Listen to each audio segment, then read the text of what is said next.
آتے ہیں تو قرآن واللیل اذا یغشی کا مژدہ سناتا ہے۔ جب میرے آقا اپنے گنہگار امتیوں کے لیے ہاتھوں کو اٹھاتے ہیں تو قرآن ید اللہ فوق ایدیہم کہتا ہے۔ جب میرے آقا اپنے نور کی حقیقت کو بیان کرتے ہیں تو قرآن قد جاءکم من اللہ نور و کتاب مبین کہتا ہے۔ جب میرے آقا اپنی اہل بیت کا ذکر کرتے ہیں تو قرآن انما یرید اللہ لیذہب عنکم الرجس اہل البیت کا ذکر کرتا ہے۔ جب میرے آقا آسمان کی طرف سفر کرتے ہیں تو قرآن سبحان الذی اسری بعبدہ لیلا من المسجد الحرام کہتا ہے۔ جب میرے آقا اپنی اخلاق کے موتیوں کو خزانے کو بکھیرتے ہیں تو قرآن انک لعلی خلق عظیم کہتا ہے، جس کے بارے میں علامہ جامی نے کہا تھا آیات قرآن ابرویت تفسیر قرآن غیثیت اے روئے تو قرآن ماں ایماتوئی جس کی ترجمانی کرتے ہوئے اعلیٰ حضرت فرماتے ہیں قرآن تو ایمان بتاتا ہے انہیں اور ایمان یہ کہتا ہے میری جان۔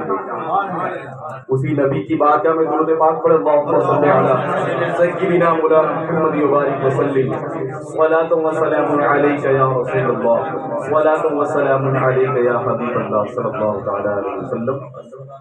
علامہ بسمل کہتے ہیں سجدہ ایک ایسا پیش خدا کر گئے حسین، سجدہ ایک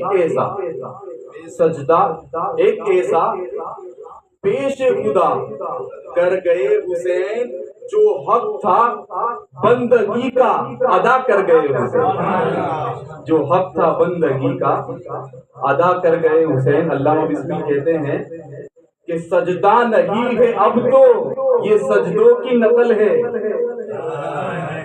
سجدہ نہیں ہے اب تو یہ سجدوں کی نقل ہے۔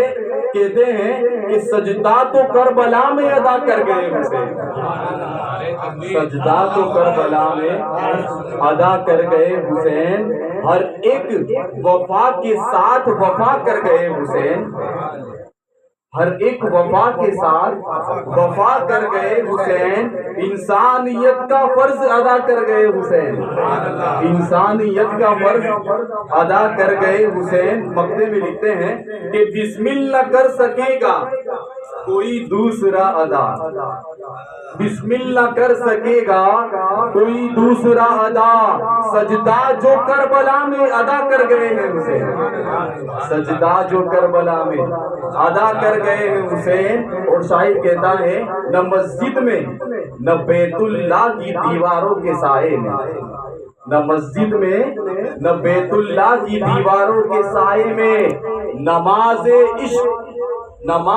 عشق ادا ہوتی ہے تلواروں کے سائے میں، نماز عشق ادا ہوتی ہے تلواروں کے سائے میں۔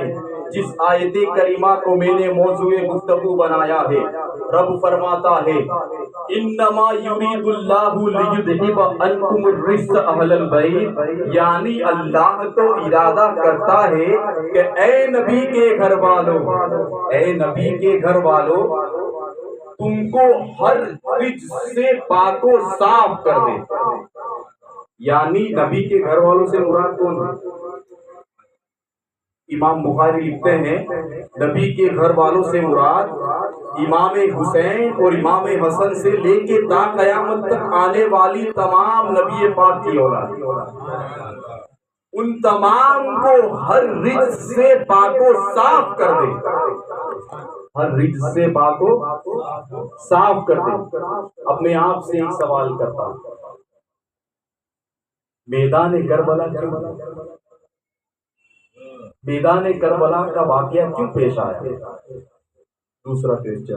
دوسرا سوال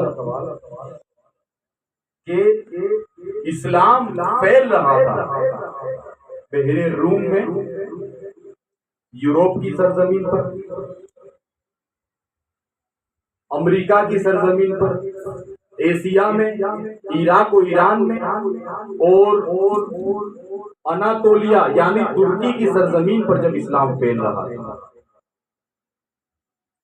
تو اس اسلام کے تعلق سے ایک مغربی مصنف ہے، وہ اپنی کتاب دی میکنگ آف ہیومینٹی میں لکھتے ہیں. مغربی مصنف ہے، عیسائی ہے، مسلمان نہیں. لکھتے ہیں دا میکنگ آف ہیومینٹی میں کہ it was not science only which brought Europe back to life, other and manifold influences from the civilization of Islam communicated its glow to European life. اس کا مطلب کیا ہوتا ہے؟ اس کا مطلب یہ ہوتا ہے کہ وہ صرف سائنس نہیں تھا جس نے یوروپ کی دھرتی کو آگے بڑھایا ہے. یہ کتاب ہے دی میکنگ آف ہیومینٹی، یعنی انسانیت کو کیسے بنایا جائے. اس کا مطلب یہ ہوتا ہے، وہ کہتے ہیں کہ وہ سائنس نہیں تھا جس نے یوروپ کو آگے بڑھایا ہے، بلکہ اسلامک کلچرل نے پورے یوروپ کو آگے بڑھانے میں سب سے زیادہ حصہ لیا. پورے یوروپ کو آگے بڑھانے میں سب سے زیادہ حصہ لیا ہے. میں آپ سے پوچھتا ہوں، ایک طائف کی سرزمین تھی جہاں میرے آقا اسلام پھیلا رہے تھے. اسلام پھیلانے کے وقت میرے آقا جب طائف میں پہنچے تھے، آقا دو جہاں صلی اللہ تعالی علیہ وسلم طائف کی دھرتی پر پہنچے. طائف میں پہنچنے کے بعد آپ نے اسلام کی تبلیغ، توحید و رسالت کو بیان کرنا شروع کیا. تو اس کے بعد آپ کے اوپر وہاں کے لوگ پتھر برسانے لگے، آپ کا مذاق بنانے لگے، آپ کا مذاق اڑانے لگے.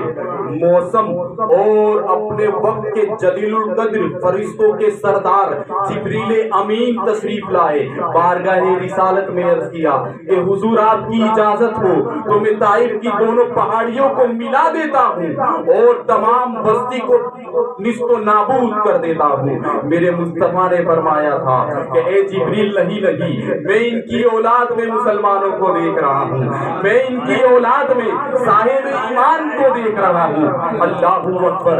ادھر میدان کربلا میں بھی وہی ماجرا ہے. ادھر میرے حسین میدان کربلا میں اسلام پھیلانے نہیں، اسلام بچانے جا رہے تھے. ادھر تیروں کی برسات ہو رہی تھی. جن نے آ کر کہا اور جنگل کے بڑے بڑے جانوروں نے امام حسین کی بارگاہ میں آ کر عرض کیا کہ حضور آپ کی اجازت ہو تو ہم ان تمام لشکریوں کو تباہ و برباد کر دیں گے. اللہ اکبر. حضرت امام حسین نے کہا ارے نہیں، میرے نانا نے سے میں نے وعدہ کیا ہے اور میں وعدے کو پورا کر کے رہوں گا. ادھر اسلام پھیلایا جا رہا تھا، ادھر پتھر برس رہے تھے. ادھر اسلام بچایا جا رہا تھا، ادھر تیر برسائے جا رہے تھے. نہ ہم اسلام پھیلانے والے کا دامن چھوڑیں گے، نہ ہم اسلام بچانے والے کا دامن نہ ہم اسلام پھیلانے والے کا دامن چھوڑیں گے، نہ ہم اسلام بچانے والے کا دامن چھوڑیں گے. اللہ اللہ. حضرات محترم، میرے آقا حدیث میں فرماتے ہیں، یہ حدیث کو امام طبرانی نے اپنی کتاب معجم طبرانی میں روایت کیا. آپ فرماتے ہیں ما ان اخذتم به لن تضلوا، یعنی یا ایھا الناس انی قد ترکت فیکم ما ان اخذتم به لن تضلوا، یعنی اے لوگوں میں تمہارے درمیان دو چیزیں چھوڑے جا رہا ہوں، کتاب اللہ و عترتی اہل بیتی، یعنی اس میں سے ایک قرآن پاک ہے اور دوسری میری اہل بیت. فرمایا میں میری اہل بیت کے لیے میں خدا سے تم کو ڈراتا ہوں. میرے آقا نے فرمایا، دو بار یہ جملہ ارشاد فرمایا. اس جملے کو امام طبرانی نے اپنی کتاب میں لکھا ہے. آپ فرماتے ہیں میں اپنی اہل بیت یعنی اپنی اہل و عیال کے بارے میں خدا سے تم کو ڈراتا ہوں. خدا کا خوف کرنا، سیدوں کا خیال رکھنا. قیامت تک جتنے بھی سید ہیں ان تمام سیدوں کے بارے میں میرے آقا نے کہا تھا جو صرف قرآن کا دعویٰ کرے، جو صرف دو چیزیں چھوڑے جا رہا ہوں، قرآن اور اہل بیت، قرآن اور سید، قرآن اور سید، جو صرف قرآن پر عمل کرے اور سیدوں کو نہ مانے. جو صرف قرآن پر عمل کرے اور سیدوں کو نہ مانے تو اس کی عبادت قبول نہیں ہوگی، اور جو سیدوں کو بھی مانے اور قرآن پر بھی عمل کرے اللہ اس کو دنیا میں بھی کامیاب کرتا ہے اور آخرت میں بھی کامیاب ہے۔ سنیں حضرت علی کی جوانی کا واقعہ، حضرت علی کی جوانی کا واقعہ۔ آپ مدینہ کی گلیوں میں ہم اور لوگ تو جانوروں میں کتوں کو پالتے ہیں، میرے علی وہ ہیں جو جنگلوں میں سب جنگلی جانوروں کا سردار شیر کو پالتے ہیں۔ حضرت علی بچپنے میں شیر کو پالا کرتے ہیں، اس شیر کا نام ہے ابو الحارث، ابو الحارث نام ہے۔ تو ایک وقت ایسا آیا کہ حضرت علی کا جب اس دنیا سے وصال ہوا، رمضان کا مہینہ تھا، وہ شیر لوگوں نے خبر دی تو وہ شیر جنگل سے دوڑتا ہوا حضرت علی کی بارگاہ میں آیا۔ تمام صحابہ خوف کھانے لگے اور کہا یا امیر المؤمنین ایک جنگلی شیر آپ کی بارگاہ میں آ رہا ہے۔ حضرت علی نے مسکرا کر کہا وہ میرا بچپن کا ساتھی ہے، اسے آنے دو۔ تو حضرت علی رضی اللہ تعالیٰ عنہ کے حکم پر